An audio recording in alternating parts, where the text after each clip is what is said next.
Ini satu darsun wa faslun wa babun, satu pembahasan, satu bab yang sangat penting ya, berkaitan dengan masalah sujud. Di sini dikatakan oleh Al-Imam An-Nawawi menukilkan riwayat wa kana yaghul baina sajdatain. Ini fawaid ya, al-fawaid fi ilmi al-hadis, faedah di dalam ilmu hadis.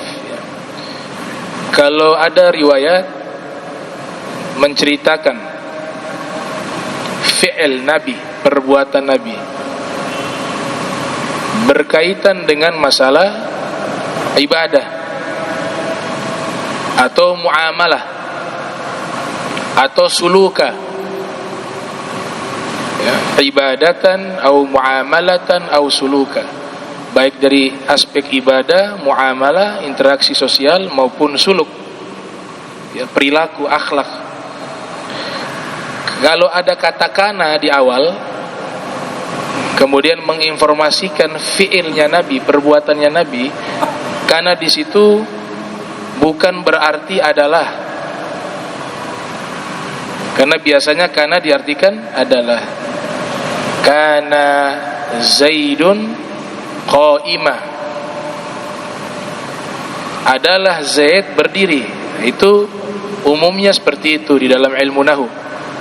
Tapi kalau sudah dibawa ke dalam masalah hadis Nabi yang menginformasikan fiilnya Nabi, maka kana di sini fungsinya berbeda. Dia menjadi dua fungsi. Yang pertama, kana mengabarkan peristiwa yang telah terjadi di masa lampau. Kalau diterjemahkan ke dalam bahasa Indonesia, adalah dahulu Nabi, itu fungsi kana tuh. Dahulu kala Rasul sallallahu alaihi wasallam fa'ala hakadha wa hakadha wa hakadha, Nabi melakukan begini, begini dan begini. Itu yang pertama.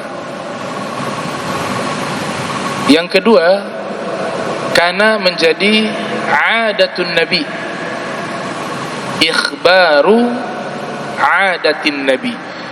Dia menginformasikan kebiasaannya Nabi Muhammad, rutinitasnya Nabi Muhammad. Atau Ibnu Qudamah Al-Maqdisi mengatakan aglabiyah, sebagaimana dinukilkan dalam kitab Taisirul A'lam, syarah dari Umdatul Ahkam Syekh Abdul Ghani Al-Maqdisi. Beliau salah satu muridnya Syekh Abdul Qadir Al-Jilani, namun bermazhab Hambali. Karena Sayyidina Syekh Abdul Qadir Al-Jailani kana yufti ala madhab Al-Hambali wal madhab Al-Syafi'i. Karena Imam Syekh Abdul Qadir Al-Jilani ini berfatwa dengan dua madhab, madhab Hambali dan madhab Syafi'i. Walakin kana yamilu ila madhab Hambali. Akan tetapi Syekh Abdul Qadir Al-Jailani lebih cenderung ke madhab Hambali dibanding madhab Syafi'i. Jadi di sini dikatakan wakana, kebiasaan Nabi Muhammad sallallahu alaihi wasallam yaqul baina sajdatain, beliau membaca doa di antara dua sujud, atau mengucapkan sesuatu di antara dua sujud di dalam solat. Rabbighfirli, Rabbighfirli, sebatas itu saja. Rabbighfirli, Rabbighfirli. Di antara dua sujud, berarti posisi apa? Duduk. Al-julus baina sajdatain, duduk di antara dua sujud. Nabi biasa membaca apa? Rabbighfirli, Rabbighfirli, Rabbighfirli. Wa jalasa bi qadri sujudih, bacaannya itu seukuran yang sama di saat beliau sujud. Berarti kurang lebih berapa kali? 3 kali biasanya. Rabbighfirli, Rabbighfirli, Rabbighfirli. Wa bima rawainahu fi sunanil Baihaqi an Ibni Abbas fi hadithi mabitihi 'inda khalatihi Maimunah. Riwayat ini yaitu Nabi membaca Rabbik firli, Rabbik firli, Rabbik firli di antara dua sujud, atau al-julus baina sajdatain, duduk di antara dua sujud, diambil di dalam kitab Sunan Al-Baihaqi. Al-Imam Al-Baihaqi ulama ahli hadis, ulama ahli sirah, ulama ahli kalam. Beliau berakidah Asy'ari, ulamanya kita akidahnya Asy'ariyah, menulis kitab Al-Asma wa Sifat dan juga Syu'abul Iman, dan juga kitab Managhib Al-Imam Syafi'i, biografinya Imam Syafi'i juga beliau tulis kitab khusus membahas biografinya Imam Asy-Syafi'i, dan juga kitab kumpulan hadis Nabi As-Sunanul Kubra.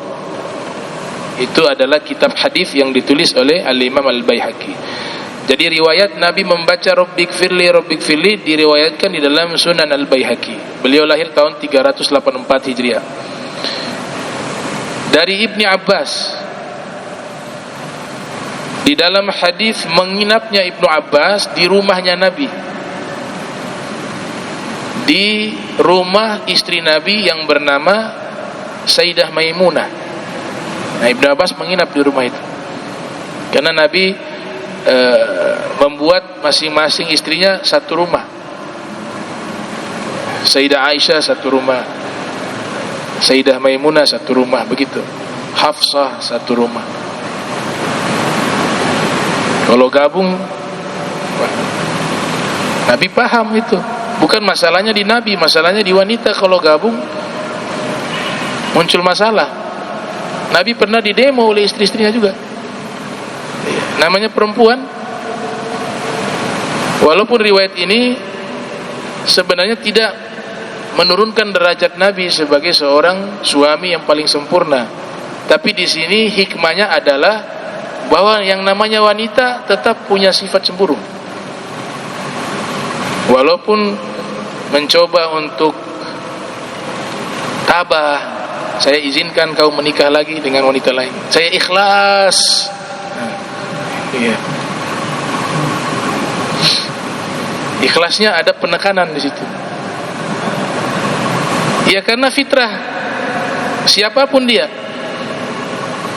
fitrahnya wanita begitu.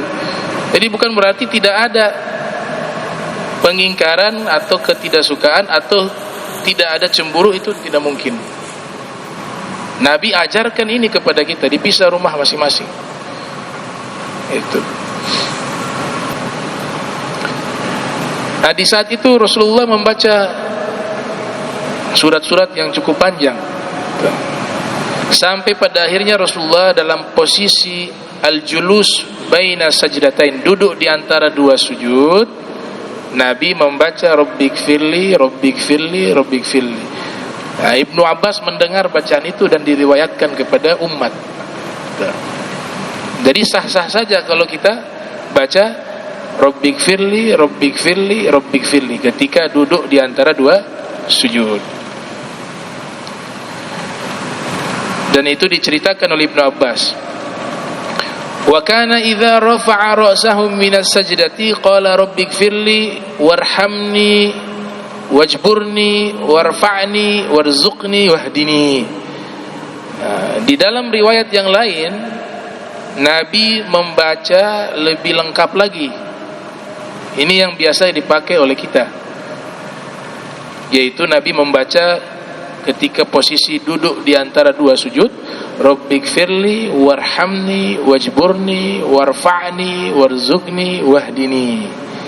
Ini riwayat Abi Daud di dalam Sunan. Teks hadisnya persis seperti itu tadi. Biasakan kita tambahkan wa'afini. Wa'afini itu di riwayat yang lain digabung jadi satu. Tapi riwayat yang ada di dalam kitab Sunan yang ditulis oleh Abu Daud, Sunan Abi Daud yang lahir tahun 202 Hijriah, itu disebutkan bahwa Nabi hanya membaca Rabbighfirli warhamni wajburni warfa'ni warzuqni wahdini wa'afini. Wa'afini disebutkan di dalam hadis yang lain. Hadis yang lain yang diriwayatkan juga oleh Abu Daud, tapi di hadis yang lain ditambah wa'afini. Wa isnaduhu hasanun, dan sanadnya itu hasan. Jadi mau digabung riwayat, mohon maaf saya koreksi tadi, yang pertama tadi riwayat Imam Baihaqi yang tidak ada wa'afini, kemudian wa'afini itu riwayat dari Abu Daud, riwayat Baihaqi dan riwayat Abu Daud digabung jadi satu, jadi lengkap. Rabbighfirli, ya, warhamni wajburni warfa'ni warzuqni wahdini wa'afini wa'afu anni. Sanadnya hasan, isnaduhu hasan. Faslun fa idza sajada sajdata thaniyata qala fiha ma dzakarnahu fil ula sawa. Fasal, apabila sujud kedua ya bacaannya sama seperti sujud pertama, sudah dijelaskan itu. Tidak ada bedanya sujud pertama dalam salat dengan sujud kedua. Ketika kita membaca zikirnya itu sama.